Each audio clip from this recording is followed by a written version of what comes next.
bueno, hoy vamos a tratar y vamos a conocer un poquito acerca de la historia de la perseverancia, como nos enseña la palabra de Dios. Mas el que persevere hasta el fin, este será salvo. Y también de la historia de la sobriedad y la prudencia. Así que si quieres conocer un poquito acerca de esta historia, no te desconectes y quédate hasta el final. Dios les bendiga, bienvenidos una vez más a una nueva sesión de Bless Club de Teología, en este caso, Leerte. Y estamos muy, pero muy felices porque hoy nos acompañan varios hermanos de acá de la IPUC Central Bogotá. Y bueno, para dar inicio con broche de oro, ¿qué más? Que dándole gracias a Dios por este nuevo día y porque estamos reunidos hoy nuevamente para aprender un poco más de su palabra. Entonces, hermano Carlos, Dios le bendiga, bienvenido, si nos puede colaborar con la oración. Bueno, Dios me los bendiga a todos, qué gusto poderlos saludar esta mañana. Vamos a orar.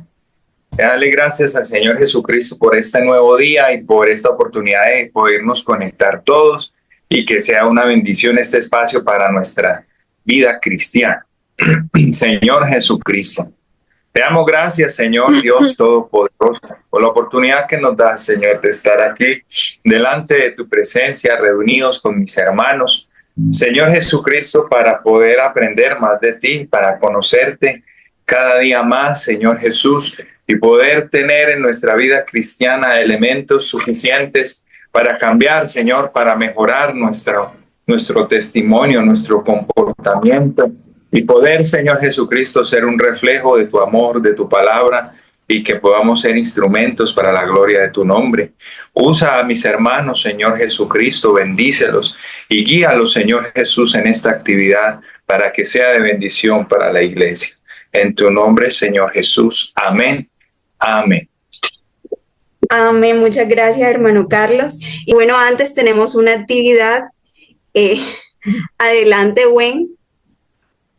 Bueno, Dios les bendiga a todos. Voy a compartir pantalla. Me confirman si la pueden ver. Bueno, vamos a iniciar. Hermano, el que quiera participar, y de pronto si yo como que no puedo ver a todos los que están aquí, quien levante la manito, de pronto me ayudan las chicas, Lili y Angie, porque vamos a hacer una preguntita. ¿Quién me quiere responder esta pregunta? Levanta la mano. O bueno, doy dos opciones. El hermano Diego, yo sabía que el hermano Diego iba a levantar la mano.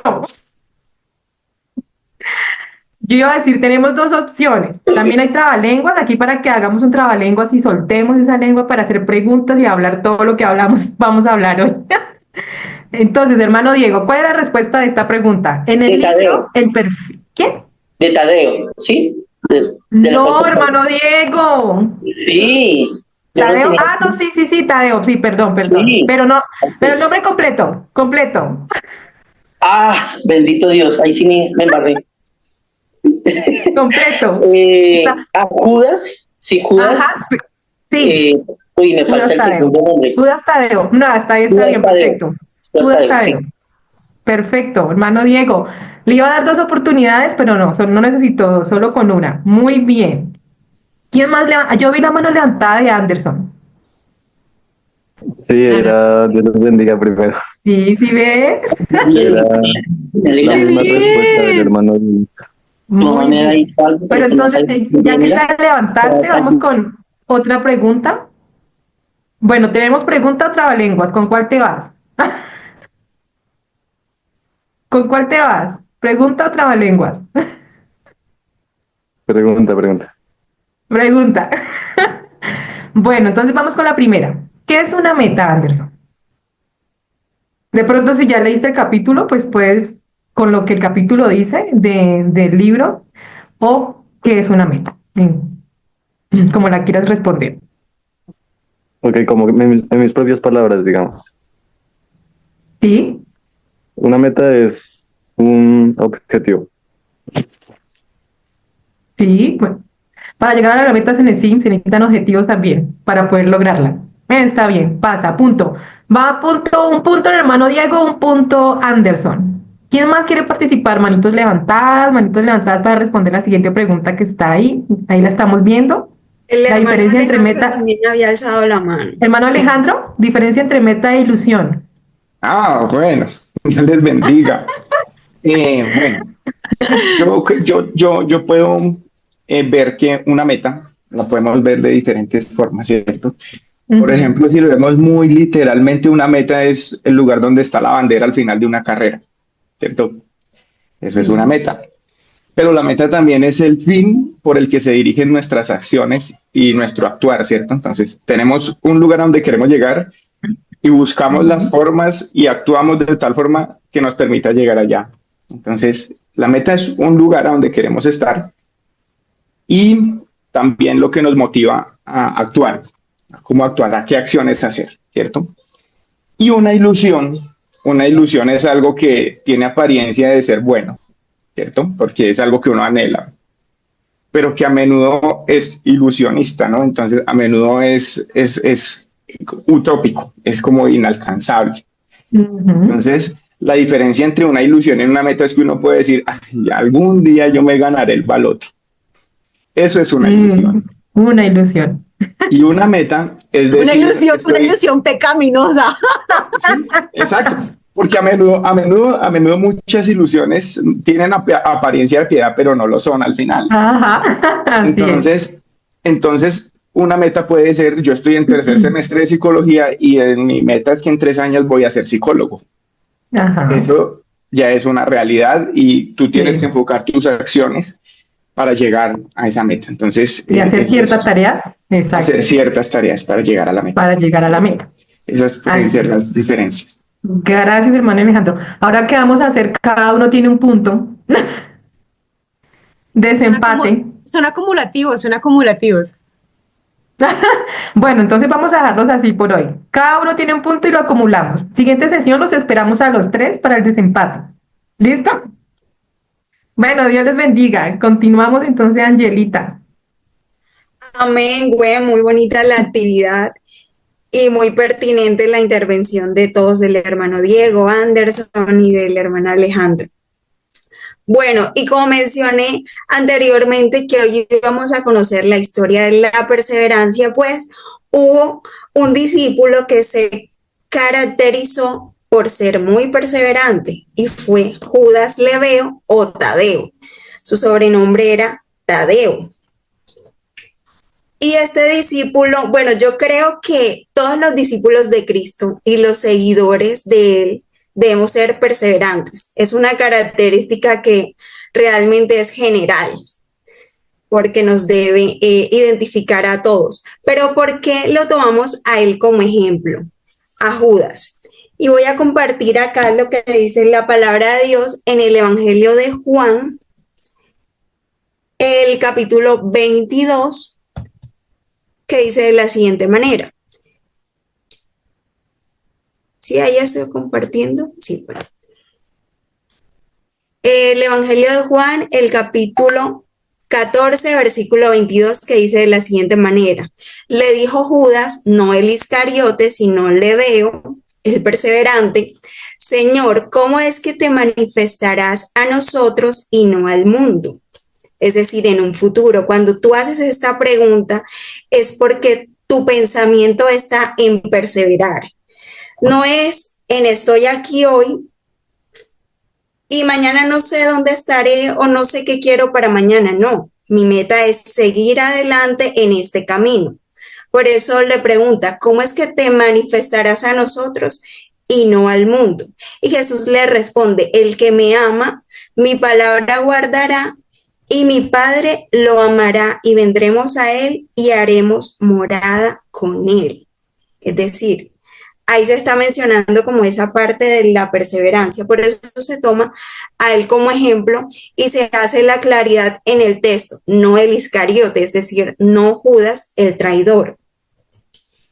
Y hay algo muy bonito y muy particular en este camino de la perseverancia, como dice el Evangelio de Mateo 24:13, el capítulo 24, versículo 13, más el que persevera hasta el fin, este será salvo.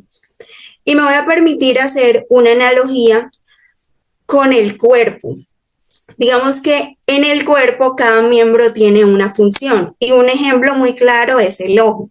El ojo capta imágenes del exterior y las envía al cerebro para que éste las procese y así se pueda tener una imagen clara y concisa de lo que se puede ver.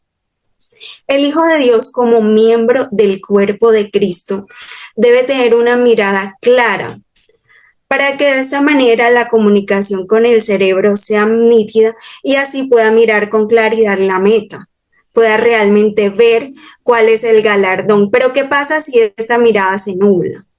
Entonces podemos ver como especie de una ilusión, porque también como escuchábamos anteriormente en la intervención del hermano Alejandro, una ilusión realmente también es una percepción errónea de la realidad. O sea, realmente no estás viendo lo que el ser, o sea, realmente la comunicación con el cerebro está totalmente como un poco, ¿cómo se podría decir? Como un poco Distorsionada. distorsionada, esa es la palabra, distorsionada. Entonces, el camino del evangelio no es una vida ilusoria. Entonces, hermano Alejandro, en este orden de ideas, ¿por qué una meta no puede confundirse con una ilusión? Bueno, una meta, como lo decía la hermana Ángela, una meta tiene que ser un objetivo realista y alcanzable, ¿no? Algo que se pueda lograr. Y el Señor Jesús no es una ilusión, el Señor Jesús es realidad. Y la Biblia dice que el que quiera acercarse a él tiene que creer que le hay, ¿cierto? Entonces, esto no es una ilusión, es una realidad y la mayor muestra de la existencia de Dios es la misma, permítame, es la misma creación, ¿no? Los cielos cuentan la obra de Dios, ¿cierto? Y todo lo que existe es como la confirmación de la gloria y el poder de Dios. Porque nada existe en sí mismo, solamente Dios existe en sí mismo, solamente el Señor Jesús que nos ha revelado su nombre existe en sí mismo y lo hemos visto en varios espacios que el resto de las cosas subsisten en Jesús, en Dios. Entonces, una meta, la pregunta es, ¿por qué una meta no puede confundirse con una ilusión? Porque una ilusión muchas veces está alejada de la realidad. Muchas veces, casi el 100% de las veces, las ilusiones son ilusorias y la Biblia en algunas partes habla acerca de las ilusiones, ¿no? Y tenemos un ejemplo muy bonito en la Biblia acerca de las ilusiones y es Jonás. Jonás cuando fue mandado por Dios para ir a Nínive a dar las malas nuevas de que Nínive iba a ser destruido a causa de la maldad. Jonás no hace caso y desvía su camino y como sabemos el Señor enfurece las aguas y tienen que tirar a Jonás al mar y Jonás empieza a hundirse en el mar y de repente el Señor envía un gran pez que se traga a Jonás, ¿cierto? Pero cuando el gran pez se traga a Jonás iba en declive, Jonás iba a la profundidad de las aguas a perder su vida, a morirse, porque había desviado su meta, que era irse para Nínive, para irse para otros lados. Y cuando él se encuentra en el vientre del gran pez y se da cuenta que está vivo todavía, él eleva una oración y dice, cuando mi alma desfallecía en mí, me acordé de Jehová y mi oración llegó hasta ti en tu santo templo. Eso lo podemos ver en Jonás 2, del versículo 7 en adelante. Los que siguen banalidades o vanidades ilusorias, su misericordia abominan. Esta es parte de la oración de él. Mas yo con voz de alabanza te ofreceré sacrificios y pagaré a ti lo que prometí. La salvación es de Jehová. Entonces aquí podemos ver que los que siguen vanidades, siguen ilusiones, siguen y aborrecen la misericordia, abandonan la misericordia. Pero Jonás dice, pero yo ofreceré a ti sacrificios, pagaré lo que prometí, es decir, ahora sí voy a ir a hacer lo que me mandaste, porque la salvación es de Jehová. Entonces, como podemos ver aquí, la Biblia también nos dice que las ilusiones no son buenas. Lo que nosotros debemos establecer son metas en el Señor. Por eso es importantísimo no confundir una ilusión con una meta, porque el reino del Señor ya está acá. Solamente tenemos que ser parte de él. No es una ilusión. Adelante, Lilicy. Hermano Alejito y bueno, y todos los hermanos acá. Buen día, Dios los bendiga. Hablando acerca también de las metas y las ilusiones, conforme a lo que venimos diciendo, puede ser, pienso yo, que una meta se puede volver en una ilusión. Una meta que es meta, una meta que realmente está propuesta para ser alcanzada y lograda, se puede volver una ilusión. ¿En qué sentido? Por ejemplo, yo se lo exponía en algún momento. Quiero mejorar mi desarrollo hasta ministerial y profesional. Y para eso es necesario que yo aprenda una segunda lengua, llámese mandarín, chino, inglés, francés, lo que fuera. Es una meta, porque realmente yo necesito, o sea, la meta es mejorar mi desempeño laboral y ministerial, porque pues las misiones, la herramienta es el idioma, pero resulta ser que yo no hago nada. Resulta ser que yo ni me inscribo al curso, ni me bajo Duolingo. O sea, realmente no hago absolutamente nada. Entonces, eso es una meta, o sea, pero se puede convertir en una ilusión. Y ahí realmente vivimos de ilusiones y se pasan los años y se pasan las décadas y miramos hacia atrás y hiciste, si yo hubiese hecho. Amén. Y agregando un poquito a lo que está diciendo la hermana Lili, mira que hay un concepto de la palabra ilusión que dice que puede ser una imagen o representación sin verdadera realidad, sugerida por la imaginación o causados por el engaño de los sentidos.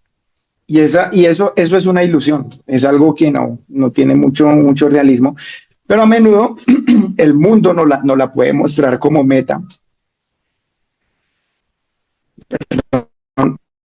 O sea, distorsionar la realidad de lo que realmente es importante.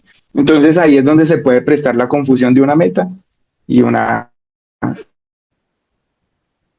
Entonces, en este sentido, para redondear la idea, cómo nosotros, como discípulos de Cristo, los seguidores de Él, debemos ejercitarnos día a día para tener esa meta clara y no caer en esa ilusión.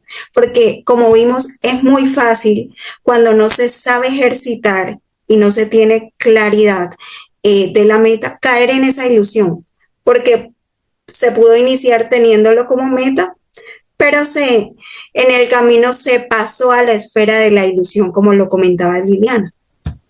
Bueno, resulta que Pablo, el apóstol Pablo, muchos denominan un apóstol de Jesús que no conoció a Jesús en persona, ¿no? Porque él sí lo conoció, porque el Señor Jesús se le reveló a él cuando le dijo, Pablo, ¿por qué me persigues? Y él lo pudo identificar palpablemente cuando le dice, ¿quién eres, Señor? Lo reconoce con reverencia, ¿no? Pablo nace, según los datos históricos que hay, no hay mucha precisión, pero se dice que Pablo nace entre el año 5 y 10 después de Cristo. Sí, es una persona joven, cuando conoce a Esteban es joven, es letrado, es de descendencia judía, pero con nacionalidad romana. Y él se entrega al Señor, como todos lo sabemos, y ya cuando lleva un tiempo ejerciendo el ministerio del Señor, se encuentra en una situación de encarcelamiento en Roma, y es allí donde escribe la carta a los filipenses. Y hay un texto muy importante en la carta a los filipenses, porque la carta a los filipenses es como una explosión de sentimientos de Pablo en su situación de preso. Sí, es una carta donde él expresa tranquilidad, donde él expresa seguridad en el Señor, donde él expresa la alegría de sufrir a causa del Señor Jesús. Y es una carta muy sentida y muy personal de él. Es una carta donde lo que él tiene en su interior sale a flote. Y miren que en el capítulo 3 de esta carta, desde el versículo 8 hasta el versículo 14, yo encontraría como un manual, como un decálogo de cómo nosotros podemos ejercitarnos día a día para no perder de vista esta meta y lo que tenemos que tener en cuenta para que esta meta siga siendo palpable y que nuestra vida cristiana día a día se ejercite buscando llegar a esa meta. Dice la palabra del Señor así, Filipenses 3, capítulo 8, del 8 al 14. Y ciertamente, aún estimo todas las cosas como pérdida por la excelencia del conocimiento de Cristo Jesús, mi Señor, por amor del cual lo he perdido todo y lo tengo todo por basura para ganar a Cristo y ser hallado en él, no teniendo mi propia justicia, porque es por la ley, sino la que es por la fe de Cristo, la justicia que es de Dios por la fe, a fin de conocerle a fin de conocerle y el poder de su resurrección y la participación de sus padecimientos, llegando a ser semejante a él en su muerte. Si en alguna manera llegase a la resurrección de entre los muertos, no que ya la haya alcanzado ni que ya sea perfecto, sino que prosigo para ver si logro hacer aquello por lo cual fui también asido por Cristo Jesús. Dice Pablo, hermanos, yo mismo no pretendo ya haberlo alcanzado, pero una cosa hago, olvidando ciertamente lo que queda atrás. Entonces, una de las cosas que tenemos que hacer es desechar las cosas que quedan atrás, ¿cierto? Ciertamente lo que queda atrás y extendiéndome a lo que está delante, prosigo a la meta, en medio del supremo llamamiento de Cristo Jesús. Amén. Entonces, muchas veces, para llegar a la meta nosotros tenemos que poner la mirada hacia el frente. Entonces, nosotros no podemos tener espejos retrovisores y vivir de lo que de pronto pasó. A veces para llegar a la meta nosotros tenemos que sacrificar cosas. Una meta es un objetivo que no es fácil de lograr a menudo. Es un objetivo por el que se tiene que trabajar y en este tema tan bonito que es la perseverancia, nos exige perseverancia. Yo encontraba acá una definición de la perseverancia que dice que es el esfuerzo continuo necesario para lograr los objetivos que nos proponemos. Entonces acá dice Pablo, estoy sufriendo y todo lo que sea, pero lo estimo como basura porque tengo mi mirada puesta en la meta, ¿cierto? Entonces, a veces hay que dejar cosas atrás. Miren lo que pasó con Lot. Cuando le dicen escape por su vida porque el Señor va a destruir Sodoma y Gomorra y no mire atrás, entonces el ángel del Señor pone a Lot a las afueras de la ciudad con su familia y le dice no mire hacia atrás. Y ellos van su camino hacia la ciudad que el Señor les muestra para que lleguen, hacia Zoar. Y en ese camino su esposa mira hacia atrás. Y sabemos que incluso la palabra lo dice que hasta el día de hoy está esa estatua de sal ahí como muestra de lo que pasó. Y la esposa de Lot se convierte en sal, pero Lot no puede mirar atrás, le toca seguir adelante y dejar atrás lo que le toque dejar atrás, en este caso su esposa.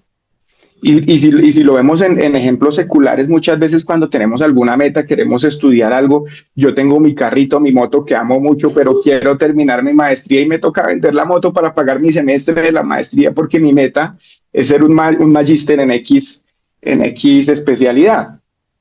Así son las metas con el Señor y el ejercicio del cristiano debe estar en poner su mirada en el Señor Jesús, que es nuestra realidad, ¿cierto? En querer llegar al final. Y miren lo que decíamos acerca de la perseverancia, son esfuerzos continuos. Si usted es perseverante, pero no llega a la meta, en vano fueron sus esfuerzos, en vano fue todo lo que usted hizo llamado como perseverancia. La perseverancia nos tiene que llevar sí o sí a la meta que es la llegada al Señor Jesucristo, a la meta final, lograr nuestra salvación. Amén. Dice, pero tú habla lo que está de acuerdo a la sana doctrina. Esto lo podemos ver en Tito 2. Habla lo que está de acuerdo a la sana doctrina, ejercitándonos en nuestra vida cristiana. Que los ancianos sean sobrios, serios, prudentes, sanos en la fe, en el amor, en la paciencia. Eso es ejercitar nuestra vida cristiana. Que las ancianas asimismo sean reverentes en su porte, no calumniadoras, no esclavas del vino, maestras del bien. Enséñenles a las mujeres jóvenes a amar a sus maridos y a sus hijos, a ser prudentes, a ser castas, cuidadosas de su casa, buenas, sujetas a su marido, para que la palabra de Dios no sea blasfemada. Exhorta asimismo a los jóvenes a que sean prudentes. Todo esto es el ejercicio en la vida cristiana, presentándote tú como ejemplo en todo, presentándote tú como ejemplo de buenas obras, en la enseñanza, mostrando integridad y seriedad, palabra sana e irreprochable, de modo que el adversario se avergüence y no tenga nada malo que decir de vosotros. Eso lo veo yo como un manual de ejercicio de vida cristiana muy bonito, hermana Ángela. Amén, hermano Alejandro, así, tener ese manual de vida cristiana siempre presente en la vida de nosotros. Y acá, leyendo el comentario que hizo el hermano Diego Marroquín, una ilusión puede ser efímera, aunque tenemos la esperanza de ver y estar con el Señor. Seguir este manual y tener claridad de que nosotros vimos en un evangelio que es más real de lo que nosotros podemos estar palpando hoy en día. Sí, pasa, bueno, aquí hablando y escuchando acerca del tema, y qué tan bonito decir, es que no hay que mirar atrás. O sea, nosotros, como dice el dicho, no, para adelante es para allá. O sea, vamos hacia adelante, y como me encantó, hermano, el versículo que escogió que dice, vamos al supremo llamamiento porque vamos realmente para adelante. Sin embargo, cabe el momento y el espacio, ya que están varios acá que podemos comentar. Estamos dando la bienvenida al hermano John Herreño, al hermano Wilton Bedoya, al hermano Carlos Pineda, que por favor también siéntanse en la libertad de alzar su manito, a la hermana Andrea Trejos, que ella siempre también está ahí. Hay una situación que a veces se puede presentar y puede pasarse, ¿no? Esos nuevos creyentes que están conociendo al Señor, esos creyentes que de pronto tienen como esa reconocimiento. ¿Se acuerdan cuando decían, bueno, reconoció que necesita un cambio de camino, necesita retornar y volver a su amistad con el Señor?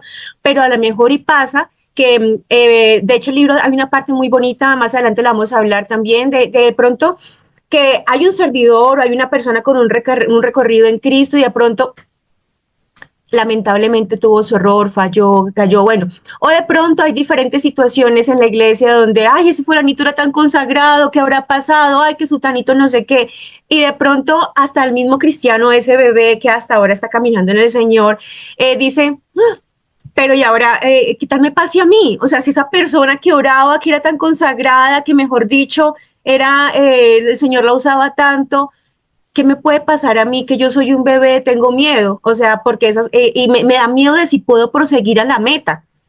¿Qué palabras decirle esta mañana a esa persona que de pronto teme que no pueda llegar a permanecer en el camino del Señor?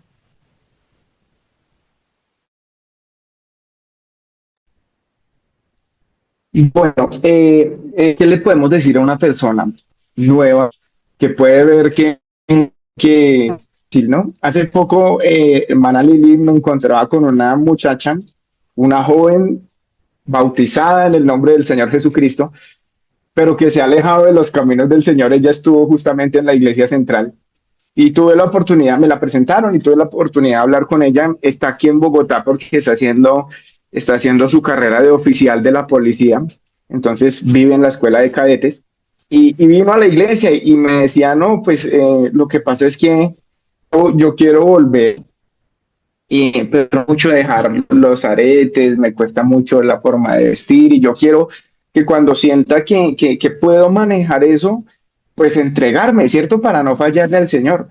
Y digamos que es una forma de, con buenas intenciones, hacer mal las cosas. Resulta que la fuerza no es nuestra. El Señor es el que da esfuerzo a cansado y multiplica las fuerzas al que no tiene ninguna. Entonces, esto no es de nosotros, es una obra que el Espíritu Santo va haciendo.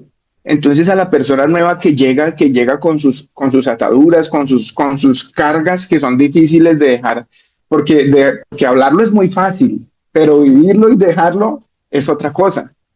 A esas personas yo les puedo decir que no están solos, que el Espíritu Santo, desde el momento en que empieza a inquietar su vida, desde el momento en que usted empieza a ver una pequeña intención, de buscar al Señor, esa intención no es suya, esa intención es el Espíritu Santo empezando una obra en su vida, una obra que va paso a paso y estamos en el camino de la perfección, ¿no? En el camino de la perfección, no estamos en la perfección, estamos en ese camino para llegar a esa perfección. Y el Espíritu Santo nos ayuda a dar esos pasos en este camino de la perfección hasta que el día, como dice la palabra del Señor, hasta que la mañana sea perfecta. Entonces, no estamos solos y la obra del Espíritu Santo día a día crece en nuestro interior hasta que nos ayuda, nos empieza a ayudar a fortalecer nuestras vidas, a fortalecer nuestras fuerzas, a poder salir adelante en la adversidad. Y eso lo vamos a ver también un poquito más adelante, ¿cierto, hermana Lili? Pero yo les puedo decir que no están solos y que la batalla no es suya, la batalla es suya y del Señor. Entonces, tenemos un aliado muy fuerte que es el que nos sostiene aquí con vida y fuertes a todos. Es el Espíritu Santo, es la obra del Señor. Tranquilos, que si ahorita se siente débil, no se preocupe que el Espíritu Santo lo está alimentando y lo está fortaleciendo día a día. Amén, gloria a Dios, hermano, y no es por hacernos de verdad publicidad, poco es política pagada, pero estos espacios, porque uno está en el culto, el pastor predica, los hermanos predican, y realmente uno no puede, o sea, uno recibe la palabra y lo que el Espíritu Santo le ilumina a uno, pero no puede alzar la mano, opinar, interpelar, o sea, no se puede porque estamos en un espacio de culto. Estos espacios son muy hermosos para que estas personas, para que todos nos unamos y hablamos y compartamos y discutamos de esos temas que realmente son tan naturales y son tan, de pronto las personas que llevan 25 años, que han estudiado teología, que ya mejor dicho que son pastores, copastores, bueno, no sé, aquí estoy diciendo cualquier cosa, pero a lo mejor no tienen esas dudas, a lo mejor no les preocupan esas querellas, pero de pronto a otros hermanos, sí, a otros hermanos dicen, ay, de pronto hay un hermano que un día se ha levantado diciendo, ¿será que yo sí puedo perseverar en el Señor? ¿Será que este problema yo sí lo voy a superar? Yo en estos días... toda la gente se entera de lo que me está pasando a mí, pero bueno, para eso está leerte. Pero cuando yo recientemente estaba en una entrevista de trabajo y me llevaron a la planta a conocer todos los equipos y demás, hubo un momento en que yo miraba los HPLC, que yo siempre le he tenido pavor a ese equipo, y habían 7, y el jefe de la compañía estaba mostrando los 7 equipos, 7 HPLC, si le tengo miedo a uno, imagínese a 7. Y resulta ser que yo estaba mirando desde la ventanilla y mi pensamiento fue le dije, Señor, ¿tú crees que yo soy capaz? Así fue. Ese fue el pensamiento que salí de ese momento, y puede pasar. Hay momentos donde le toca predicar. Oh, hermano, qué lindo que fuera que usted dirigiera un coro, que dirigiera este culto. ¿Será que yo sí voy a ser capaz? ¿Qué tal usted lidera este comité? ¿Qué tal si usted? ¿Será que yo sí voy a ser capaz? O sea, uno como cristiano y como hijo de Dios en el continuo camino se le van presentando diferentes desafíos en los cuales uno puede llegar a pensar, ¿será que yo sí voy a ser capaz? Hermana Andrea Trejos, cuéntemelo cantando. Mira, cuéntamelo todo. Dios los bendiga. No, yo lamento, voy a hacer un comentario, pero devolviéndome un poquito a lo que habló el hermano Alejandro. Dios los bendiga a todos primero. Y es con relación al tema del pasado. Y es que efectivamente uno no puede mirar el pasado para volver atrás, ¿cierto? Pero también hay que, digamos, yo veía pues hay una parte en un versículo en Deuteronomio que dice, acuérdate de todo el camino por donde te ha traído el Señor, tu Dios, estos 40 años en el desierto, para afligirte, para probarte, para saber lo que había en su corazón, si habías de guardar o no sus mandamientos. Y entonces yo a veces sí creo que uno debe reflexionar un poco, porque pues en el pasado, de dónde lo sacó a uno el Señor. Yo, por ejemplo, que pues estuve apartada y tuve la bendición de volver al Señor, yo reflexiono a veces en eso, no de pronto para volver atrás, sino porque sí me parece importante tener súper claro que la fidelidad de Dios ha estado siempre, ¿sí? Entonces, pues quería como hacer ese apunte relacionado con el tema del pasado. Gracias. Hermoso. Hermana Andreita, sí, totalmente de acuerdo. No hay que olvidar el pasado, pero no hay que volver a él. Porque finalmente el pasado, el Señor dice que lo vil y lo menospreciado del mundo escogió Dios para avergonzar a los sabios. O sea, y es la obra que ha hecho con muchos, como conmigo personalmente, que hubo un momento en el que yo estuve perdido y de allá me sacó el Señor. Amén. Y hay mucha gente, yo encuentro compañeros del colegio que dicen, a mí me parece increíble verlo a usted como está hoy en día.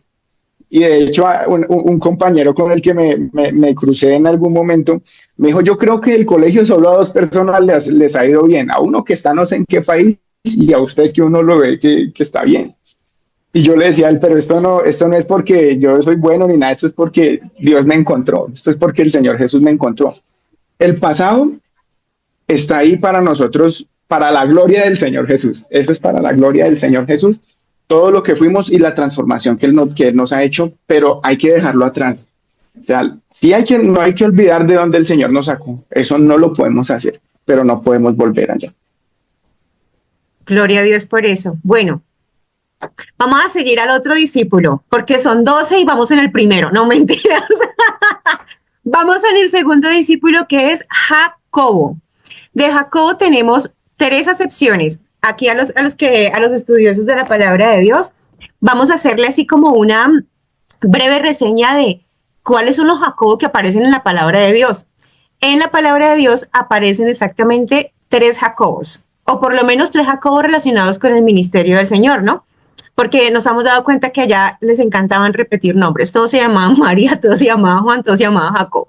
Entonces, los Jacobos que se relacionan con el ministerio son, primero, Jacobo, el hermano de Juan. Jacobo, el hermano de Juan, los hijos del trueno. ¿Recuerdan ustedes ese episodio de si quieres manda fuego, que pidamos y que mande fuego del cielo y que consuma a todos? Bueno, Jacobo y Juan, hermanos, hijos del trueno. El segundo Jacobo mencionado es el hermano de Jesús, pariente de Jesús, que no fue uno de los 12 discípulos. Recuerden ustedes en un pasaje donde a la subida de la fiesta de Jerusalén, dice en Juan 7:2, dice, y estaba cerca de la fiesta de los judíos, la de los tabernáculos, y le dijeron sus hermanos, sal de aquí y vete a Judea, para que también tus discípulos vean las obras que haces, porque ninguno que procura darse a conocer hace algo en secreto. Si estas cosas haces, también manifiéstate al mundo. Pues ni aún sus hermanos creían en él. Entonces, este Jacobo que se relaciona en la palabra de Dios como hermano del Señor, no fue de los 12 discípulos, pero se presume que fue un líder de la iglesia de Jerusalén y quien posiblemente escribió el libro, la carta de Santiago. El tercer Jacobo, que es del que vamos a hablar, su primera o una de sus únicas más claras referencias está en Marcos capítulo 15, versículo 40, donde habla acerca de Jacobo el menor. Jacobo el menor fue nombrado y ha sido nombrado dentro de las listas como Hechos 1:13, los discípulos como el 9º discípulo. Jacobo el menor nos dice que tenía un hermano que se llamaba José y que su madre se llamaba María, pero que no, o sea, hay diferentes posturas. Ustedes saben que en teología nadie tiene la última palabra y hay diferentes posturas donde indican que es una diferente María. No es la María la madre del Señor, pero que se le reconoce por Jacobo posiblemente por 2 razones. La primera, porque primero fue llamado Jacobo, el hermano de Juan, entonces a él, para distinguirlo, le llamaban Jacobo el menor. O también puede ser que Jacobo era de muy baja estatura. Sea lo que sea, yo creo que si aquí hay hermanos menores, levanten la mano los hermanitos menores, a ver si a veces no les gusta mucho decir, ay, el menor, así como el mayor tampoco le dice el mayor. De hecho, el menor siempre dice, ay, no, pero ¿por qué siempre la mayor, cierto? El bebé de la casa. Claro, de la casa. Entonces resulta ser que lo que dicen las referencias y las personas que estudian y hacen estos comentarios es que también posiblemente este apodo del menor está haciendo referencia a su personalidad. Porque Jacobo era un discípulo que no le gustaba figurar, no le gustaba ser protagonista de las escenas, sino que su fama no era su fuerte, sino la fidelidad. Entonces, que a donde iba el Señor, iba él. Que donde estaban todos reunidos, él estaba haciendo su parte en este proceso, en este cuerpo de la iglesia. Acuérdense la predicación del domingo pasado que el pastor hablaba de que todos tenemos una diferente función en el cuerpo y que qué tan importante es que cada parte hagamos nuestra función en tiempo y forma, así, y que no podemos mutilar el cuerpo. Así era este Jacobo. Jacobo el discípulo, Jacobo el menor, se caracterizaba entonces por ser parte del equipo de trabajo sin querer ser visto, pero haciendo su tarea. En ese orden de ideas digamos, de describir tan bonita la personalidad de Jacob, él representa entonces 2 cualidades muy importantes para el servidor del Señor, servidor o servidora del Señor, que son la sobriedad y la prudencia. Entiéndase la sobriedad como ese concepto, y en la Biblia lo podemos ver en Romanos, como ese concepto propio de sí mismo. Ahí empieza la sobriedad. Cuando yo no me creo ser inferior, aunque el Señor dice que consideremos todos a superiores a nosotros mismos, pero en cuanto a nuestro concepto personal, no puedo tener mayor concepto de lo que yo soy, de mis cualidades, de mis dones, de lo que Dios me ha regalado y me ha dado por su misericordia, pero tampoco puedo pensar que no tengo, que no soy, que no yo soy, como dicen, el trapito sucio de la casa por ser el menor. Entonces, hablando de esta sobriedad y esta diligencia, está muy relacionada como con una prerequisito, y aquí que tenemos diáconos y pastores, un prerequisito para ejercer autoridad. Porque si una persona no tiene la sobriedad y no tiene un equilibrio de lo que realmente es y de cómo se concibe, puede ejercer un mal uso de la autoridad. Y en esto del uso de la autoridad hay dos bracitos, hay dos equilibrios. O sea, cuando hablamos de equilibrio es porque hay una flechita hacia la izquierda y una flechita hacia la derecha. Entonces, yo no sé si está en la derecha y la izquierda para ustedes, pero así es. Entonces, cuando pasamos a una parte del equilibrio, estamos hablando de pronto de un permisivismo. Cuando la persona es muy permisiva, y en algún momento lo mencionaba la hermana Marina en una predicación, y es que puede ser ese que nada es pecado, nada, absolutamente nada es pecado, pero el otro extremo de ese equilibrio es ya lo que es el autoritarismo y es el que todo ya es pecado. Y no sé si ustedes recuerdan dos términos. Yo sé que sí, hermanito Carlos, ayúdeme con eso porque yo sé que usted lo recuerda. Potestas y autoritas. ¿Lo recuerda? Más o menos, sí, señora. Yo me acuerdo que hay una autoridad positiva y una autoridad, pues, como negativa. De eso sí me acuerdo que nos lo enseñó el hermano Jorgito. Claro, ustedes me corrigen si estoy mal, Andreita, el hermano John, Juancito Ramírez, que está por aquí. Según lo que yo recuerdo es que el pastor decía que la autoritas es lo que realmente es ejercer la autoridad de una manera correcta, que es muy diferente al autoritarismo, o sea, tipo Hitler, tipo dictadores. Los líderes y las personas en autoridad en la iglesia no pueden ser dictadores. Entonces ahí vamos a la pregunta. Chan, chan, chan. La pregunta dice, el corresponsal dice de la siguiente manera. Porque también estamos hablando de un contexto bíblico que es 1 Corintios 5, para que lo tengamos en mente. En la antigüedad se escuchaba de disciplinas demasiado estrictas en la iglesia, como los escarnios públicos, como el confiese su pecado delante de la congregación, cualquiera que éste sea, como la expulsión de la comunidad, entre otras. Somos conscientes que en pleno siglo XXI, en un contexto de lucha y de respeto a los derechos humanos, esos escarnios ya no son usuales. O sea, ya no decimos que de pronto no existan, pueden ser que hayan, pero ya no son tan usuales. Entonces, hermano Alejito, ¿será que hemos caído en un permisivismo? ¿Cómo distinguir esa delgada línea entre querer ser amoroso, buena onda y demás, y el ser de pronto alcahueta? Una abuelita de una de las integrantes tiene este dicho y es, por darle amor, alcahuete una cantidad de cosas. ¿Qué opina usted de esto? Que usted que es padre de un próximo heredero también, de 3 niños. Bueno, ese es un tema bonito, grande, un tema delicado en el que de pronto podemos caer sin darnos cuenta, ¿cierto? Hablando de sobriedad y prudencia enfocado al autoritarismo y todo esto, estamos sin duda al frente del tema del liderazgo también, ¿no? Nosotros somos líderes en muchos contextos, líderes de nuestro hogar, líderes en la iglesia, líderes en un trabajo o subordinados, ¿cierto? Entonces ya no soy el papá sino el hijo, entonces soy el subordinado de la casa, ya no soy el gerente sino el auxiliar, entonces soy el subordinado del trabajo. Ya no soy el presidente de alabanza, sino el auxiliar de instrumentos, entonces soy subordinado. Entonces hay diferentes direcciones en este tema del liderazgo y de la autoridad en doble vía, ¿no? El permisivismo. Yo creo que la tendencia y los cambios de los tiempos nos han llevado a muchas veces a decir, no, es que eso es lo que se usa ahora, eso es lo que ahora se hace, ¿cierto? Pero como el Señor juzga es el corazón, él se fija en el corazón, no en otras cosas.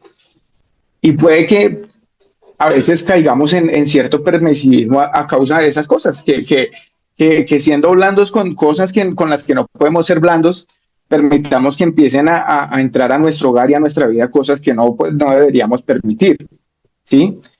Y a mí me pasaba cuando yo, en mi vida laboral, cuando empecé a crecer y me empezaron a poner cargos de liderazgo, a mí me costaba llamarle la atención a las personas, me costaba. Entonces, las personas empezaban a hacer cosas, a comportarse de ciertas maneras y a mí me costaba ya llamarle la atención y su comportamiento empezaba a ser repetitivo y cada vez peor, ¿sí? Gracias a Dios entré en una compañía muy buena en la que pues nos desarrollaban como líderes, como nos iban dando crecimiento, también nos iban dando formación en liderazgo y nos enseñaron a usar las herramientas de la iglesia, de la empresa para llamar la atención, que recursos humanos, que el área de riesgos, que investigación, que bueno. Y tiene que llegar uno al punto en el que yo decía en algún momento, lo he dicho en 2 ocasiones y creo que en algún momento lo dije en el comité de alabanza, a veces para que las cosas funcionen, a veces para tener buenas relaciones hay que tener feas conversaciones. Y el Señor es muy tácito cuando dice lo que es. En la palabra del Señor, cuando se dice lo que no se puede, es muy explícito en decir, esto no lo hagan. Y nosotros no podemos entrar en el permisivismo, es un término bien chévere. Dice Romanos 12, deberes cristianos. Romanos 12, deberes cristianos, Romanos 12, versículos 1 y 2. Así que, hermanos, os ruego por la misericordia de Dios que presentéis vuestros cuerpos en sacrificio vivo, santo, agradable a Dios, que es vuestro culto racional. Pero miren el versículo 2, que es la parte bonita. No os conforméis a este siglo, sino transformaos por medio de la renovación de vuestro entendimiento, para que comprendáis, para que entendamos cuál es la buena voluntad de Dios, agradable y perfecta. Es un texto hermoso. Acá dice, no nos conformemos a lo que esté, no permitamos cosas. No nos conformemos a este siglo, sino que nos transformemos por medio de la renovación de nuestro entendimiento, para que nosotros podamos entender cuál es la voluntad de Dios agradable y perfecta. Miren que no es ahí como que no, pues tiene esto, pero dejemos ahí que eso el Señor me reciba, sino dice agradable y perfecta, porque estamos en el camino de la perfección. Entonces, puede que estemos permitiendo cosas y la invitación con esta corta reflexión y estos textos es a que miremos, a que somos transformados por la renovación de nuestro entendimiento y que gracias a eso debemos comprobar que estemos haciendo la voluntad de Dios de forma agradable y perfecta, no permisivamente. Amén. Entonces yo creo que a veces sí podemos caer en ese permisivismo, pero gracias al Señor porque Él está con nosotros, porque su Espíritu Santo nos redarguye y tenemos que tener un oído dócil y atento para que el Espíritu nos vaya diciendo y guiando por lo que debe ser y lo que no debe ser. Pero es un camino de perfección. Amén. ¿Cuál era la otra pregunta, hermana? No, hermana, que quiero leer. No, espera un segundo ya porque usted acabó de decir algo que es importante y que estaría bueno leer esta parte porque para usted le dio contexto a esta parte. Y es que el autor dice de la siguiente manera. La vida en sí debe desarrollarse de manera balanceada, con moderación. Extendernos a cualquier extremo inclina esa balanza de tal forma que el mismo peso acumulado por los criterios humanos y las pretensiones desordenadas le hace inevitablemente deslizarse a una caída estrepitosa y abrupta que destruye toda una vida ministerial. Y todo aquello que pudo haber sido exitoso se derrumba, causando también una destrucción en su entorno, generando una onda expansiva que afecta a familiares, amigos, compañeros de ministerio y dejando una estela de mal testimonio social que estorba la fe de muchos, el avance de la institución y el proyecto de Dios en la tierra. Entonces, hablando, y queremos hacer mención también de la palabra de Dios, a ver, un segundo, por favor, porque queremos leer Primera de Corintios, capítulo 5, porque realmente los efectos, digamos, como de una disciplina exagerada, ya la conocemos. La destrucción de la persona, la pérdida de su salvación, el sentirse perseguido, criticado, avergonzado, ¿verdad? O sea, son cosas que nosotros conocemos y que gloria a Dios porque la iglesia es misericordiosa y hemos salido, digamos, como de ese ambiente.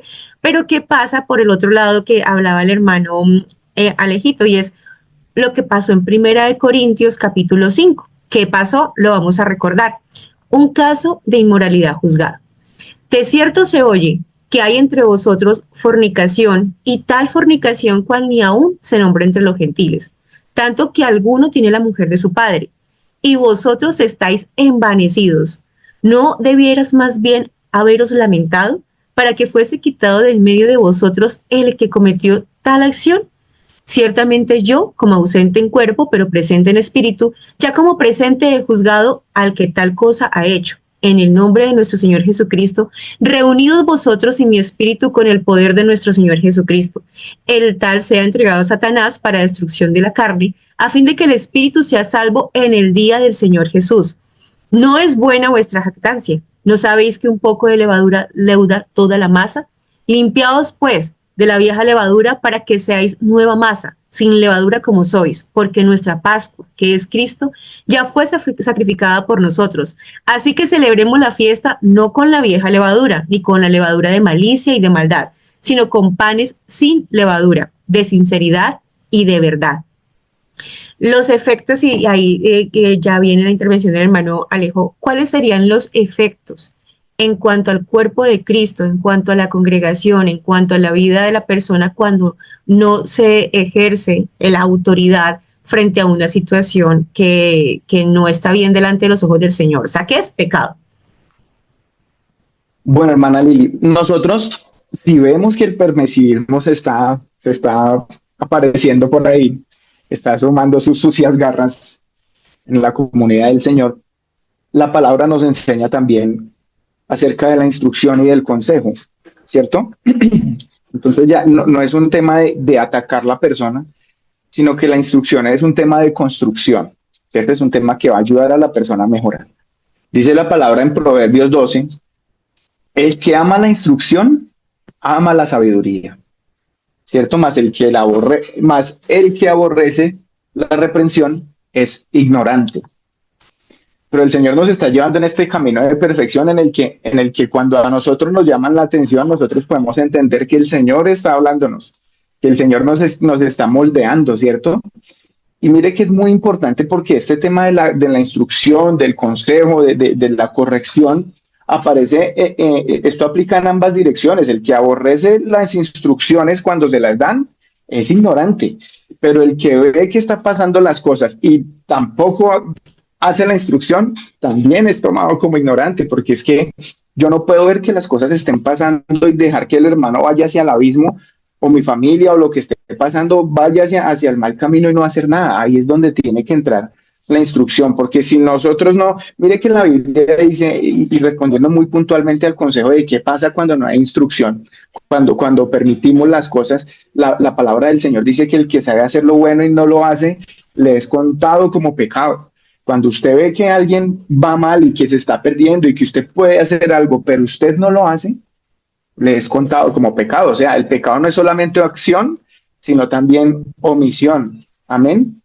Dice Proverbios, eso lo leí en Proverbios 12:1, ¿no? Y en el versículo dice, los pensamientos de los justos son rectitud. Entonces, si usted es justo y está viendo algo, no deje que pasen las cosas, aplique el consejo. Ojo, nosotros tenemos solo que aplicar el consejo. Nosotros no podemos entrar allá a la mala a querer cambiar la gente. El Señor nos manda a hablar y hacer las cosas que Él nos manda, pero ya es decisión de las personas cómo quieren tomar el consejo, ¿no? No puede haber espacio del permisivismo porque estamos en el camino de la perfección y no en el camino del permisivismo, ¿no? Entonces, me preguntabas ahorita que cómo podemos distinguir la delgada línea entre ser amoroso, buena onda o alcahueta. Mira lo que dice la palabra del Señor hablando de este tema en el que estamos, que en la instrucción, la corrección, dice, allá mismo en Tito 2, versículo 9, exhorta a los siervos a que se sujeten a sus amos, que agraden ojo, exhorta, ¿no? Enseña, a que se sujeten a sus amos, a que agraden en todo, que no sea, y que exhorta a los siervos a que se sujeten a sus amos, que agraden en todo, que no sean respondones, amén, no defraudando, sino mostrándose en todo. Miren que seguimos con la perfección, fieles en todo, para que en todo adornen la doctrina de nuestro Dios Salvador, porque la gracia de Dios se ha manifestado para salvación de todos los hombres, enseñándonos que, renunciando a la impiedad, vean, hay que renunciar a eso, a los deseos mundanos, vivamos en este siglo, sobria, justa y piadosamente. Entonces, mira que acá aparece la sobriedad, ¿no? Vivamos en este siglo, sobria, justa y piadosamente. Miren el versículo 13 y volvemos al inicio, ¿no? Guardando la esperanza bienaventurada y la manifestación gloriosa de nuestro gran Dios y Salvador Jesucristo. Allá está la meta, volviendo al inicio de la sesión de hoy. Entonces, hablamos de sobriedad, hablamos de no ser permisivistas y hablamos de no permita, que es la manifestación gloriosa de nuestro Señor Jesucristo. Amén. Amén. Hermana Alejito, vamos a invitar a la hermana Andrea para que nos comente en su viva voz lo que está escribiendo por el chat.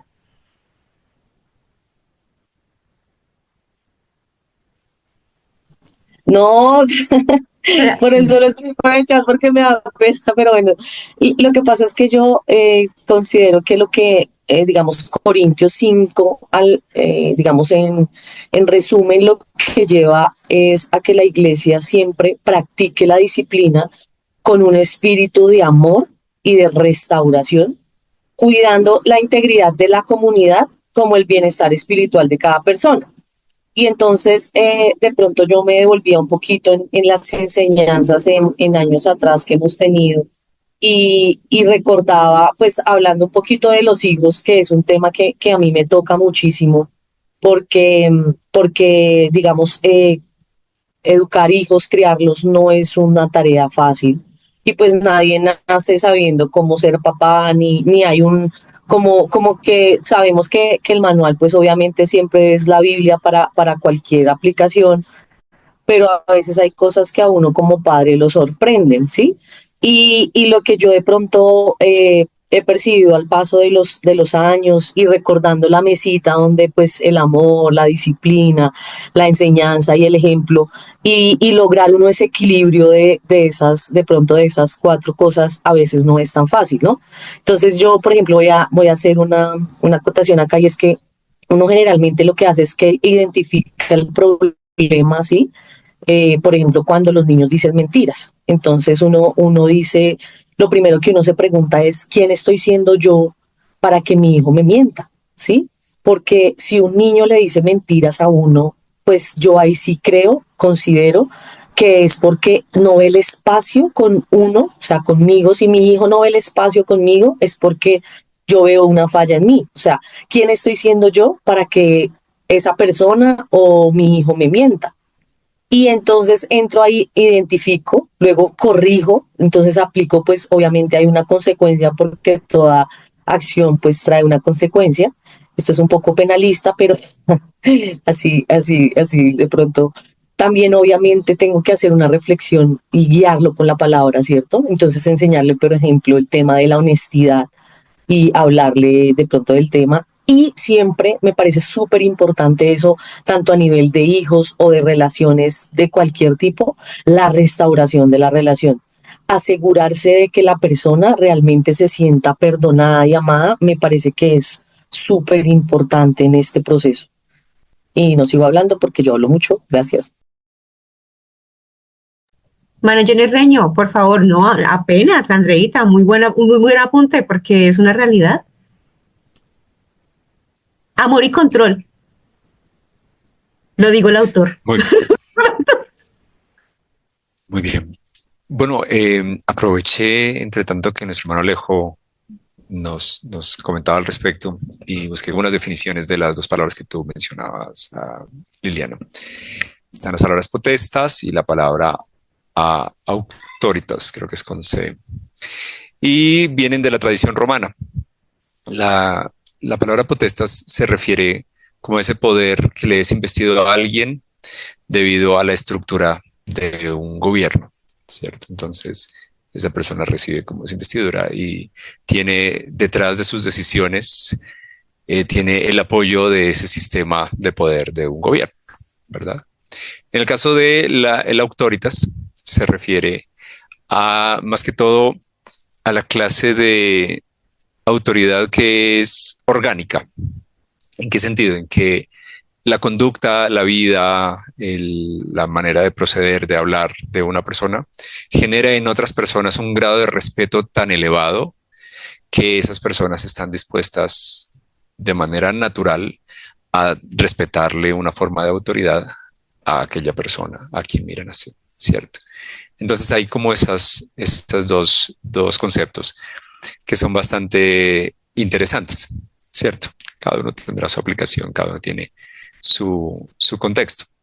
Así que sí, son palabras muy relevantes a la hora de hablar de estos temas.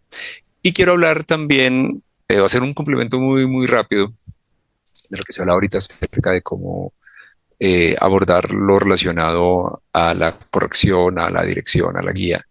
Y es que finalmente en el contexto de la iglesia, pues nosotros estamos ¿cómo decirlo? Estamos en un proyecto que es de Dios, ¿cierto? Un plan que Dios fue el que lo trazó. Entonces sí es importante que uno se ubique muy bien en ese sentido, en el sentido de que el trabajo que se está haciendo no es ni para gusto mío, ni para gloria mía, ni para ninguna de esas cosas que sean como mías, sino para el Señor, para Dios. Y eso naturalmente empieza a imponerle a uno como unos límites o una, ¿cómo decirlo? Le traza a uno una forma muy específica de abordar. Y es que lo primero es, bueno, ¿y cómo quiere Dios que se hagan las cosas? Entonces ahí se hace necesario que uno esté atento a la palabra, que uno cuando recibe la predicación, pues uno preste mucha atención a ver, bueno, sí, es así, es así, al Señor le gusta más de esta manera, no le gusta de esta. Así que digamos por ahí empieza, ¿no? Y es prestar atención cómo quiere Dios que se hagan las cosas. Hay un caso muy interesante que me gusta mencionar cuando se habla de esto. Y es que cuando Dios saca al pueblo de Egipto, al pueblo de Israel, de la esclavitud en Egipto, hay un momento en que Él les pone como una norma, digamos, les da unas reglas específicas acerca de cómo le rendían el culto a Él, más específicamente de cuando elaboraran los altares que usarían para rendirle culto al Señor. Y Él les dice que a Él tenían que serle altares de tierra. Tenían que ser altares simplemente de tierra. Y que si usaban piedras, no podían ser de cantería. Les prohibió utilizar herramientas para labrar esas piedras que usaran en los altares. Y eso es muy interesante porque en otro momento, cuando Él le da a Moisés el modelo del tabernáculo, el Señor le da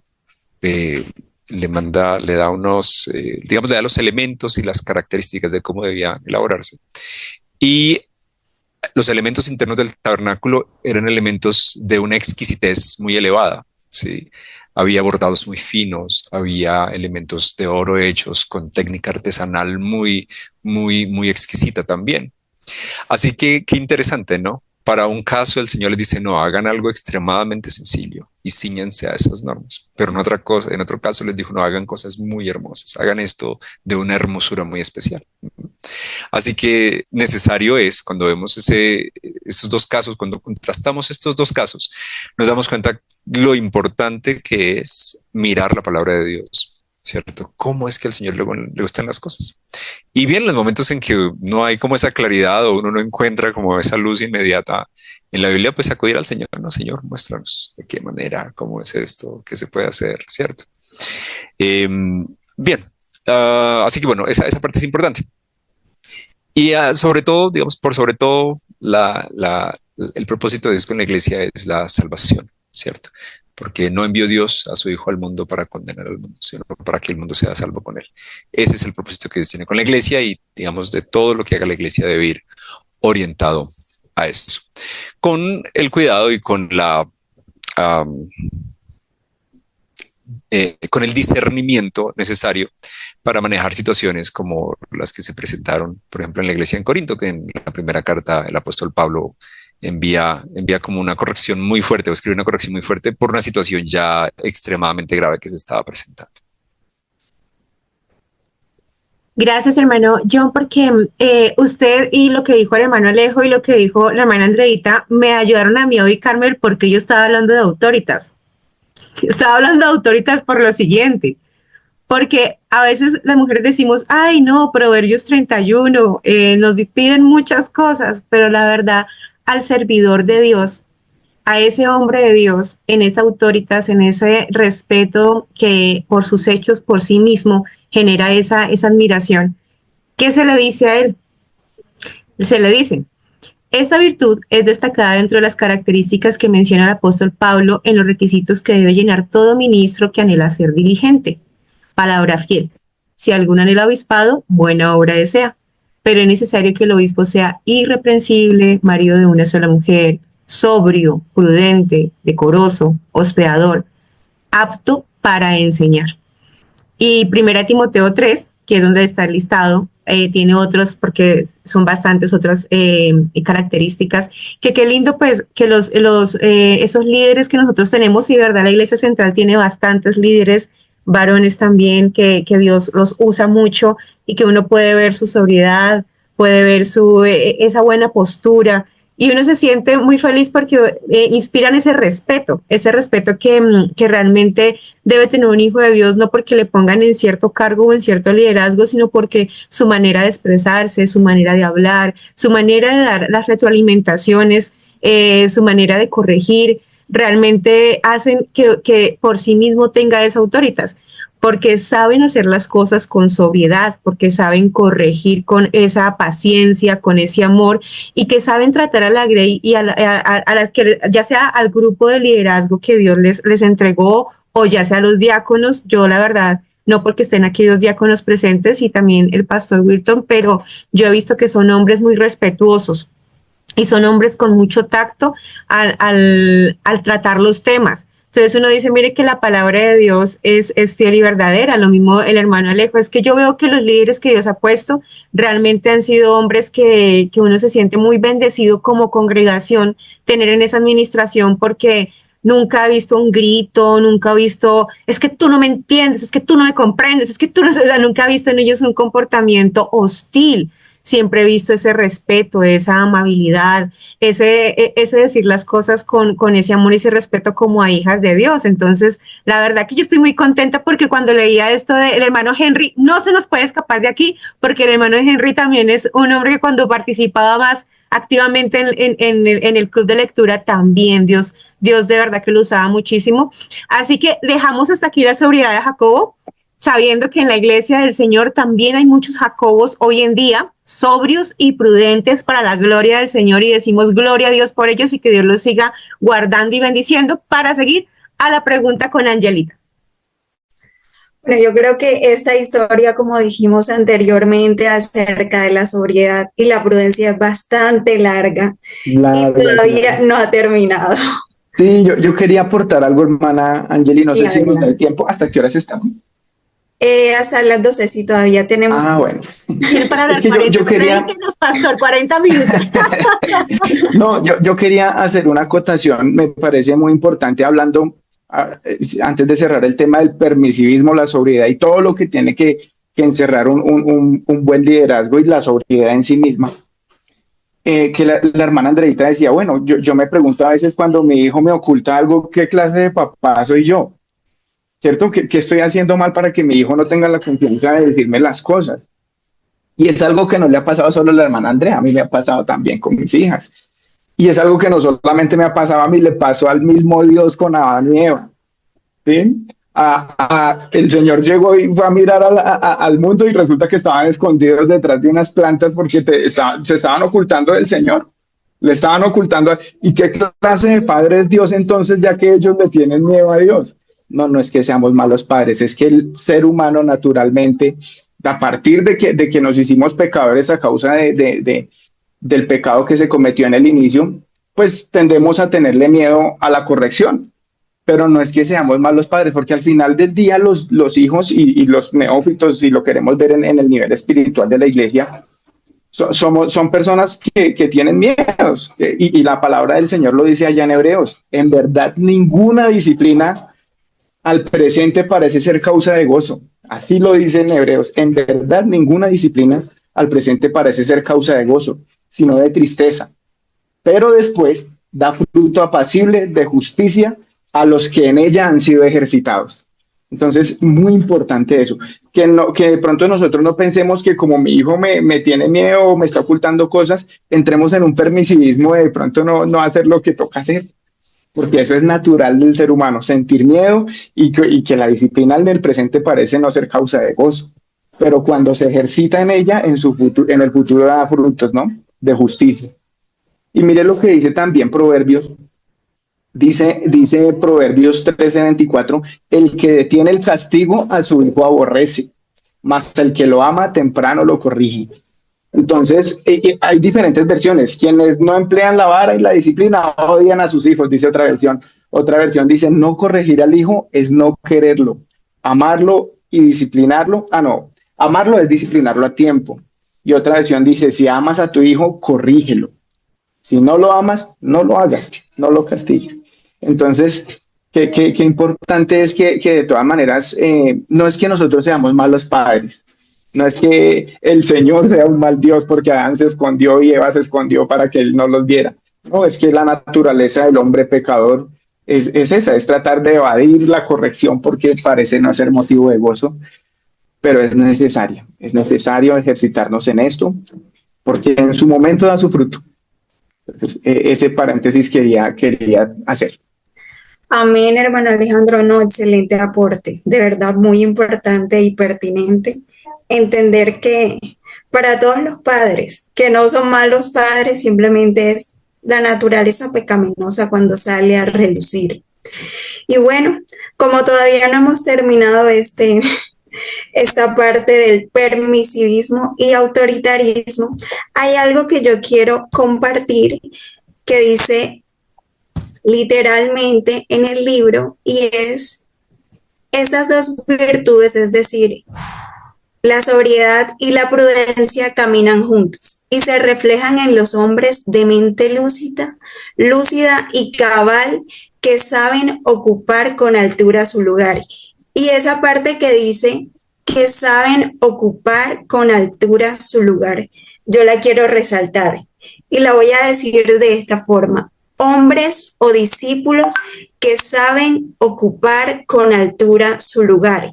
Y es decir, que hay hombres que tienen cierto lugar y lo ocupan con desprestigio. Dios a todos nos ha dado un lugar. De hecho, nosotros somos miembros de una sociedad. Y como miembros de esta sociedad, si lo delimitamos más, somos ciudadanos de un país y ahí lo vamos delimitando si estamos en un pueblo o en una ciudad y tenemos que seguir reglas e instrucciones como se mencionaba anteriormente. Y hay algo que yo también quiero resaltar en cuanto a ocupar nuestro lugar, y es que muchas veces como Jacobo humanamente no era, por decirlo así, visible ante los ojos humanos, no era muy conocido. Y como se mencionó también anteriormente, lo llamaban el menor, era conocido. Y eso aparece en el Evangelio de Marcos, el capítulo 15, el versículo 40, donde se le llama de esa forma. Sin embargo, hay algo que a mí me encanta y es que Dios nos ha sentado en regiones celestiales y nos ha llamado a ser luz, pero no para que nos vean a nosotros, sino para que lo vean a Él. Y aunque Jacobo, muy poco conocido humanamente, porque ante los ojos de Dios todos tenemos un lugar especial, y eso es tan hermoso, pero Jacobo se caracterizó por ser un hombre prudente, sobrio, y mantener con altura el lugar en que Dios lo había puesto. Entonces nosotros, como discípulos de Cristo, ¿cómo debemos ocupar ese lugar de honradez que Dios nos ha dado en su reino? Porque qué bonito tener un lugar tan especial y no simplemente tenerlo y desprestigiarlo y que vaya bajando, desprestigiando esa altura que Dios nos ha dado, hermano Alejandro. Bueno, este es un tema muy bonito, porque definitivamente a veces el poder y la autoridad distorsiona las personalidades de las personas, perdónenme la redundancia, ¿no? Pero miren lo que el Señor nos enseña, porque la Biblia del Señor, la palabra del Señor, Pablo en alguna parte de los Corintios, creo que es en el capítulo 10, dice que si alguno debe gloriarse, que se gloríe en el Señor, ¿cierto? O sea, esto no es para gloria mía. Y quiero que miremos allá en la segunda carta de Corintios, en el capítulo 4, este versículo es un versículo que a mí me constriñe, que me aprieta el corazón cada vez que lo leo. Y quiero que, si quieren, veámoslo en la nueva traducción viviente, en NTV, que dice... ¿Cuál, hermano? Pablo, ¿Cuál, me segunda de Corintios 4, versículo 7. ¿En y dice en NTV. Espérame un segundo. No, creo que es TLA, traducción lenguaje actual. Listo. Este versículo dice: cuando Dios nos dio la buena noticia, puso, por así decirlo, un tesoro en una frágil vasija de barro. Así, cuando anunciamos la buena noticia, la gente sabe que el poder de este mensaje viene de Dios y no de nosotros, que somos tan frágiles como el barro. Entonces, si nosotros logramos algo, es para la gloria del Señor. Si hay algo bueno de mostrar en nosotros, es la presencia del Señor en nuestras vidas. No podemos ser nosotros jactanciosos con lo que el Señor nos ha dado, con lo que no es de nosotros, con lo que es de Dios. Un hombre de la historia que tuvo un gran poder y una gran sobriedad, y que es un referente muy importante y que lo usamos mucho en nuestro diario vivir cristiano, en las enseñanzas, fue el rey David, ¿no? Uh-huh. El rey David fue un rey que tuvo muchísimo poder en la historia bíblica, ¿no? Un rey que reinó hasta que murió. La Biblia dice que murió lleno de años y de riquezas, ¿cierto? Pero que no tuvo una vida perfecta, también él tuvo sus fallas. Y la Biblia dice que cuando él se encuentra al descubierto de su falla en su inmoralidad con Betsabé, y entonces viene el profeta del Señor y le descubre todo su pecado, David rasga sus vestidos, él entra como en una especie de depresión a causa de la falla de él contra Dios. Y miren que David dice: no me eches de delante de ti y no quites de mí tu Santo Espíritu. Mire que David, en medio de ser el rey más poderoso del momento, él no dice: no me quite la corona, no me quite el reinado, lo que hizo Saúl cuando perdió el respaldo del Señor, que quiso hacerse al reinado y no quería soltarlo y buscó a David para matarlo, y a él lo que le interesaba era el poder que tenía, ¿cierto? Eso porque él se sentía grande con lo que tenía y no lo recibía como que estaba menospreciando lo que Dios había hecho por él, y se sentía muy grande, y entonces ya no valoraba eso, y lo que buscaba era quedarse a las malas con el reinado. Pero mire a David lo que le pasa. Él falla y le dice al Señor, él no le dice: no me quites mis riquezas, no me quites mi corona, no me quites el reinado. No, él no le dice eso. Él le dice: no me eches de delante de ti y no quites de mí tu Santo Espíritu. Vuélveme el gozo de tu salvación y tu espíritu noble me sustente. Ese es el sentimiento que debe haber en nuestras vidas. Nosotros no podemos ser jactanciosos. Lo que debe reinar en nuestra vida no es el orgullo, ni la fama, ni el altivez, ni el poder de donde estamos. Es el amor del Señor y su salvación. Y si en algo debemos de gloriarnos, que sea en el Señor. Porque dice la palabra del Señor Jesús: porque no es aprobo el que se alaba a sí mismo, sino aquel a quien Dios alaba. Entonces, miren la importancia de saber ocupar dignamente, sobriamente, el lugar que el Señor nos ha dado. Eso tengo por decirles. Amén, amén, hermano Alejandro. Muy bonito todo lo que acabo de mencionar y bueno, yo creo que la última pregunta que también teníamos propuesta ya la respondió porque era, y así como no caer en la imprudencia por visibilidad humana. Bueno, no sé si alguno, si el pastor, el hermano Carlos Pineda también quiera, o el hermano Johncito quiera agregar algo. Bueno, hermanos, Dios les bendiga este programa Amén. tan bonito, las temáticas que se tocan, que algunas de ellas son bastantes profundas y que se requiere pues eh, tener el buen entendimiento y la base fundamental de la palabra para dar una respuesta adecuada, ¿sí? Para que no se vayan a tergiversar las cosas. El tema que están tratando es muy bonito. Yo creo que partiendo de que de pronto no le vaya uno a robar la gloria al Señor, debemos de partir cuál es el propósito y la intención con que yo hago las cosas. Hoy en día es muy común que la gente se quiere en los púlpitos mostrar ellos mismos y mostrar el talento que tienen, pero no mostrar a Cristo. El hermano Alejandro Grijalva presentaba un ejemplo muy claro acerca de esta vivencia que se da a veces, que si uno no tiene cuidado, la Biblia, el apóstol Pablo le habla a un joven Timoteo que está empezando su ministerio, que Dios lo había llamado, y le dice dos cosas que es una realidad, que tenemos que poner cuidado en el hoy. Ten cuidado de ti mismo, o sea, de uno mismo, de nuestros pensamientos, cuál es la intención con que yo hago las cosas. Ten cuidado de ti mismo y de la doctrina. Y esto es tan tremendo porque implica la salvación, que si no pongo cuidado de esas dos cosas, entonces va a estar en fuego mi salvación y también de los que me rodean. Entonces, el hermano Alejandro hablaba acerca de Saúl. Saúl era un hombre que quería era mostrarse él y le preocupaba más era su propia figura, ¿sí? Que lo que su vida personal con Dios, y por eso él por allá está diciéndole a Samuel, rogándole, santifícame delante del pueblo, o sea, le importaba más lo que pensara el pueblo que lo que pensara Dios de él.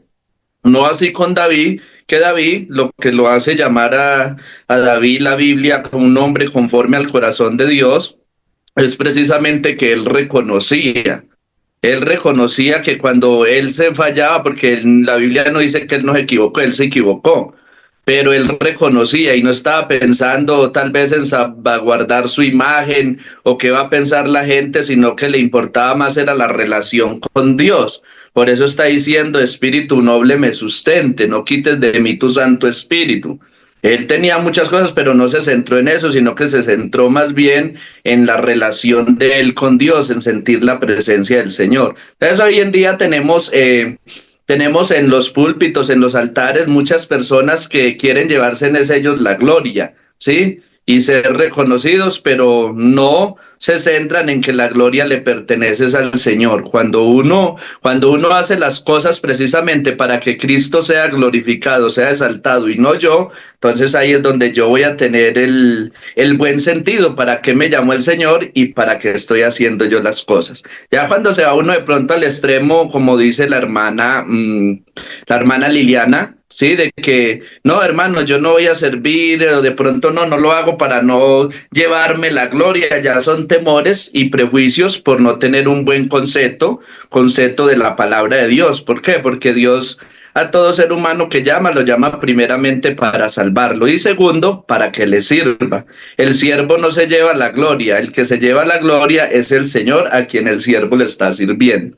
Entonces yo creo que es muy importante tener en claro esas cosas para que nosotros no nos dejemos de pronto engañar por nosotros mismos en cuanto a esta parte de la gloria, porque sí está ocurriendo mucho y la iglesia que tiene discernimiento ve quién es el que quiere mostrarse, quién es el que quiere como sobresalir, pero la iglesia también discierne que aunque esa persona de pronto no tenga mucho talento ni sea muy capacitada, pero la iglesia discierne que le está sirviendo al Señor con el verdadero sentido de que Cristo sea glorificado y no él.